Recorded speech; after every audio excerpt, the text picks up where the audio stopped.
दिल्ली के इंदिरा गांधी स्टेडियम में second Asia योगासन स्पोर्ट्स चैंपियनशिप का आयोजन किया गया। इस आयोजन में दिल्ली के दिग्गज नेताओं ने शिरकत की और कई देशों के खिलाड़ियों ने भी उत्साह से भाग लिया है। योगासन चैंपियनशिप के प्रेसिडेंट ने सुदर्शन न्यूज के संवाददाता से बातचीत करते हुए बताया कि 2026 में होने वाले ओलंपिक में योगासन भी अपने प्रदर्शन के साथ देश का गौरव बढ़ाएगा। उन्होंने आगे कहा कि इस आयोजन में भारत सरकार का सहयोग महत्वपूर्ण रहा है और ये बच्चों को भविष्य में आगे बढ़ने के लिए प्रोत्साहित करेगा। आने वाले ओलंपिक में योगासन चैंपियनशिप भी शामिल होने वाला है। प्रेसिडेंट ने यह भी बताया कि इस आयोजन से बच्चों को एक मंच मिलता है जहां वो अपनी प्रतिभा को दिखा सकते हैं और उनके उज्जवल भविष्य की दिशा में कदम बढ़ा सकते हैं। इसके साथ ही योगासन को एक खेल के रूप में बढ़ावा देने के लिए विभिन्न प्रशिक्षण और संसाधनों का समर्थन किया जाएगा ताकि युवा खिलाड़ी दुनिया भर में भारत का नाम रोशन कर सके। यह आयोजन न केवल योग के प्रचार प्रसार के लिए महत्वपूर्ण था, बल्कि इससे भारतीय योगासन को अंतर्राष्ट्रीय स्तर पर एक नई पहचान दिलाने का भी काम आगे बढ़ा है।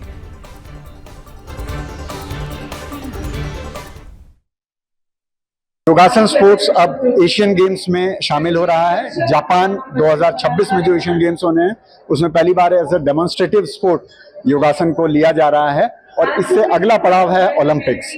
जैसा कि हम जानते हैं कि भारत 2036 में ओलंपिक गेम्स के लिए बिड कर रहा है और माननीय प्रधानमंत्री श्री नरेंद्र मोदी जी का ये स्वप्न है कि जब भारत में ओलंपिक होगा तो एक भारत का जो होस्ट नेशन के नाते जो भारतीय खेल उसमें प्रयोग होगा वो योगासन होगा। तो योगासन को अब ओलंपिक तक की यात्रा के लिए हम देख रहे हैं। नमस्ते, मैं डॉक्टर संजय मालपानी, योगासन का जो एशियन संगठन है, एशियन योगासन है, उसका मैं अध्यक्ष हूं।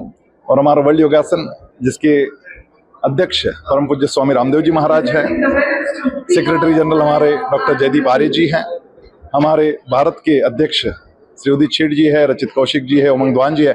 इन सब के माध्यम से ये 3 दिन का जो महाकुंभ योगासन खेल का लगा, इसमें 12 इवेंट्स में 16 देशों के खिलाड़ियों ने पार्टिसिपेट किया है। 5 देश समय पर पहुंच नहीं पाए, नहीं तो 21 देश होते। ये बहुत बड़ी संख्या है 16 भी। और 16 देशों के बालक, 16 देशों के युवा और प्रौढ़ 4 एज कैटेगरीज में यहाँ पे पहुंचे। 12 इवेंट्स में यहाँ पे खेले। महिलाओं के पुरुषों के अलग अलग चैंपियनशिप यहाँ पे हो रही है और जिस उत्साह के साथ में एशियन देशों ने इसमें हिस्सा लिया है वो वास्तव में कमाल का है। ये बच्चे यहाँ से मेडल्स लेकर जब जाएंगे तो अपने अपने देशों में योगासन के स्पोक पर्सन बनेंगे और निश्चित रूप से योगासन खेल वहां पर भी आगे बढ़ेगा, इसमें कोई संदेह नहीं।